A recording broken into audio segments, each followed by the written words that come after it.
Hello everyone, welcome back to my channel education Kings 90. ఈరోజు మనం ఈ వీడియోలో వెరీ ఇంపార్టెంట్ థీరం అయిన లగ్రాంజెస్ థీరం చేర్చుకుంటాం అనమాట. సో ఇది గ్రూప్ థియరీలో one of the most important question అనమాట. ఈ క్వశ్చన్ లేకుండా అసలు ఏ పేపర్ లేదు నాకు తెలిసి మ్యాక్సిమం. సో ఇంత ఇంపార్టెంట్ క్వశ్చన్ని నేను చాలా ఈజీగా నేర్పిస్తాను అనమాట. సో ఎక్కడ వీడియో స్కిప్ చేయకుండా చూడండి, చాలా బాగా అర్థమవుతుంది అనమాట. సో ఫస్ట్ లగ్రాంజెస్ థీరం యొక్క స్టేట్మెంట్ చూసుకుంటే, స్టేట్మెంట్ వచ్చేసరికి order of a sub group of a finite group divides order of the group. అంటే ఇక్కడ ఏం చెప్తున్నారంటే, ఒక గ్రూప్ని సబ్ గ్రూప్తో, ఫైనైట్ యొక్క సబ్ గ్రూప్తో డివైడ్ చేసేదాన్ని అది ప్రూవ్ చేయమన్నారంట. So order of a sub group of a finite group divides order of the group. So first ఇక్కడ మనం ఏం తీసుకుంటున్నాం అనమాట, ఇక్కడ సబ్ గ్రూప్ అని తీసుకున్నాం. అంటే మనము లెట్ ఇక్కడ మనము ఒకటి తీసుకుంటున్నాం అనమాట, హెచ్ అనేది సబ్ గ్రూప్ అని తీసుకుంటున్నాం. Let H be a sub group of finite group G. అంటే ఇక్కడ గ్రూప్ జీ అనే దాంట్లో హెచ్ అనేది సబ్ గ్రూప్ అనమాట. అంటే ఇక్కడ సబ్ గ్రూప్ అనేది ఫైనైట్, అంటే సపోజ్ జీ అనేది ఫైనైట్ గ్రూప్ అని చెప్తున్నాం కాబట్టి దాని సబ్ గ్రూప్ కూడా ఫైనైట్ అవుతుంది. కాబట్టి హెచ్ ఈజ్ ఫైనైట్, అంటే హెచ్ కూడా ఫైనైట్ అవుతుంది అనమాట. సో ఇప్పుడు నేను ఫర్ సపోజ్ నేనేం తీసుకుంటున్నానంటే, if H is equal to G, అంటే ఇప్పుడు హెచ్లో ఎన్నైతే ఎలిమెంట్స్ ఉన్నాయో జీలో కూడా అన్నే ఎలిమెంట్స్ ఉన్నాయని నేను తీసుకుంటున్నా. అంటే అప్పుడు దాని ఆర్డర్ కూడా ఏమవుతుంది, సో సేమ్ అవుతుంది. కాబట్టి then order of H divides order of G అనమాట. సో ఇక్కడ మీరు డివైడ్స్కి డిఫరెన్స్ తెలియాలన్నమాట. సో డివైడ్స్కి డివైడ్ బైకి చాలా డిఫరెన్స్ ఉందన్నమాట. సో ఫస్ట్ డివైడ్స్ అంటే మనం చిన్నదాన్ని ఇలా రాస్తాం అనమాట. సో 3/6 అని. అంటే ఇప్పుడు మనం దీంతో డివైడ్ చేసినప్పుడు అంటే ఇలా అనమాట రాయాల్సింది. సో 3 × 6, అప్పుడు 2 టైమ్స్ క్యాన్సిల్ అవుతే రిమైండర్ 0 అవుతుంది. డివైడెడ్ బై అంటే రిమైండర్ ఎంతైనా రావచ్చు అనమాట, 0 రావచ్చు, 1 రావచ్చు, 2 రావచ్చు, అది మన ఇష్టం అనమాట. అదే డివైడ్స్ అంటే కన్ఫామ్గా రిమైండర్ అనేది 0నే రావాలి. సో ఇక్కడ 6/3 రాసామనుకో, ఇది డివైడ్స్లో చెప్పలేం. సో ఇది రాంగ్ ప్రాసెస్. సో ఇదనమాట, అంటే తక్కువ దాన్ని ఎక్కువ దాంతో డివైడ్ చేస్తామన్నమాట.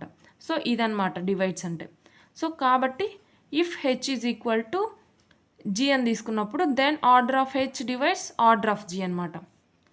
సో ఇఫ్ అది ఇక్కడ అన్ని సేమ్ ఎలిమెంట్స్ ఉండవు కాబట్టి నెక్స్ట్ ఏం తీసుకుంటున్నాం మనం, if H is not equal to G తీసుకుంటున్నాం. అంటే ఇక్కడ హెచ్లో ఉన్న ఎలిమెంట్స్ సేమ్ కాదు అని తీసుకుంటున్నాం.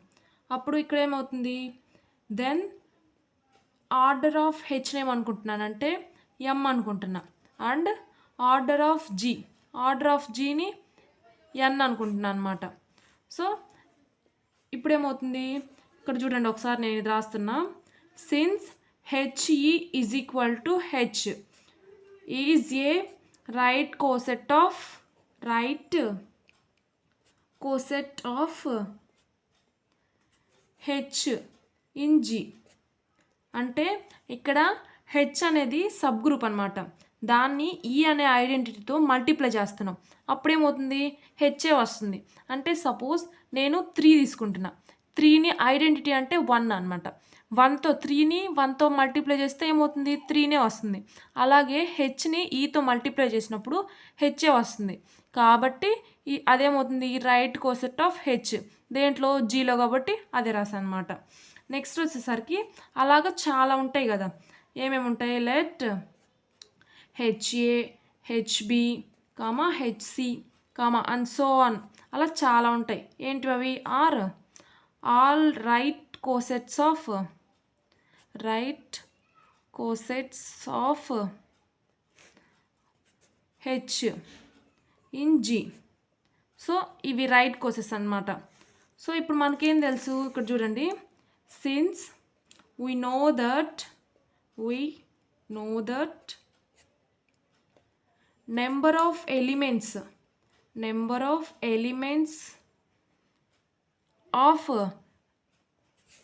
every right cosets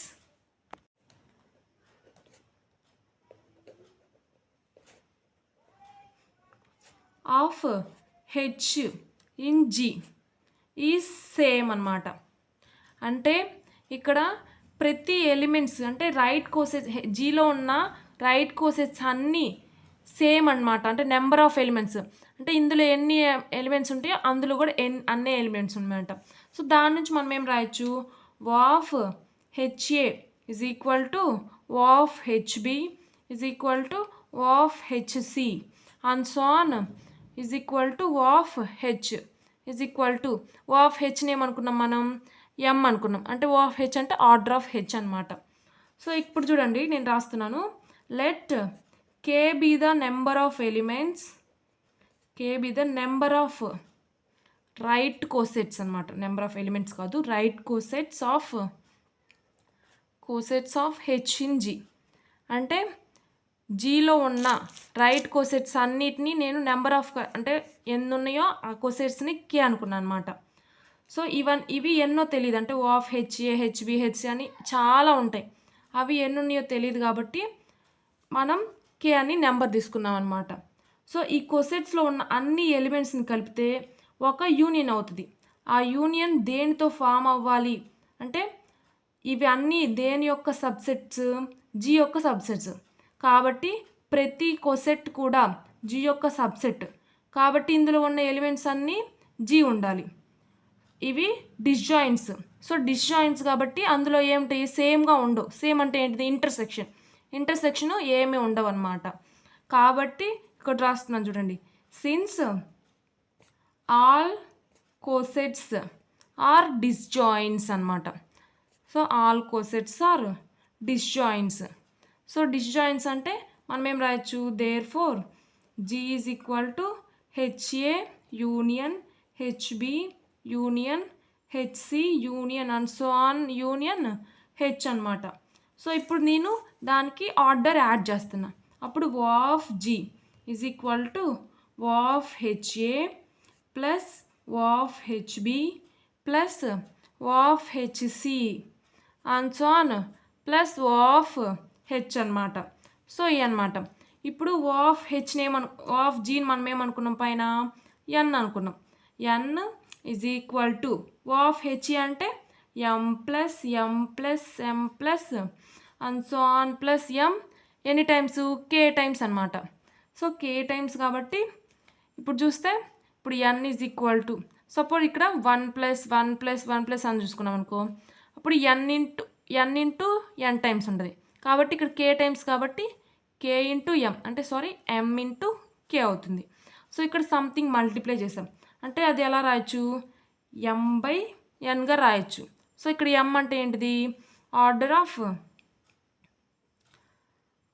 of H divides order of G అనమాట. సో ఇదేగా మనం ప్రూవ్ చేయాల్సింది. సో ఇదనమాట. సో చూసారు కదా, చాలా సింపుల్ అనమాట. ఈ 1 పేజ్లో రాసే ఆన్సరే మనకి 10 మార్క్స్కి వస్తుంది అనమాట. సో ఈ క్వశ్చన్ లేకుండా పేపర్ అయితే అస్సలు ఉండదు అనమాట. సో జాగ్రత్తగా చూసుకోండి ఒకసారి. సో వీడియో నచ్చితే లైక్ చేయండి అండ్ సబ్స్క్రైబ్ చేయండి. Thanks for watching.